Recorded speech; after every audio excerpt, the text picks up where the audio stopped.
E aí, tudo bem? Vinícius Cardoso do Mundo dos Bancos para mais um vídeo. Lendo os comentários aqui do canal, um inscrito botou: Vinícius, como antecipar o FGTS pela Caixa Econômica Federal?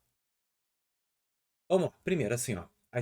Como é que tu antecipa o FGTS? Na verdade, não tem como tu antecipar o FGTS, porque o FGTS é um fundo garantidor do crédito, ele serve apenas para na hora da tua rescisão. Existe como sacar antecipadamente? Existe. Em cima de quais são as possibilidades? Presta atenção. Primeiro momento.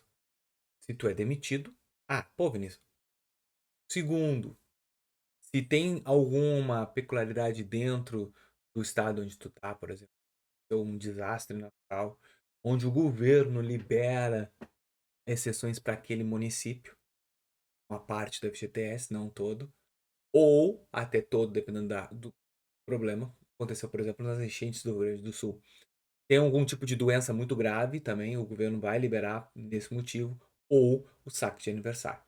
O saque de aniversário do FGTS, tá? Ele funciona do seguinte: até 31 de outubro, tá? Desse ano de 2026, pode fazer até 5 anos de antecipação. Então, todo ano, tu pode, se tu optar por saque de aniversário, tu pode retirar de 100 a 500 reais. Isso vai depender da faixa que tu tá. Ai, Vinícius, quanta coisa. Calma.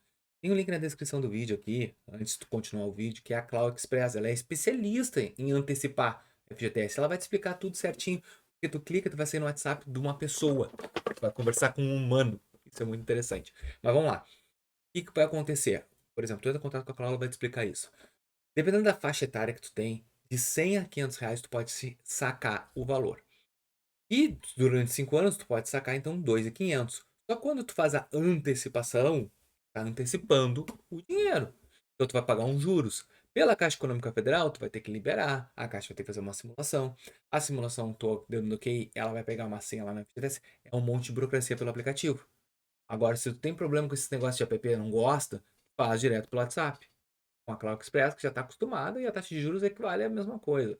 Então, para te antecipar, só nessas três modalidades: saque de aniversário, fazer a questão da demissão ou alguma anormalidade na tua região, que nem quero que isso aconteça, tá bom?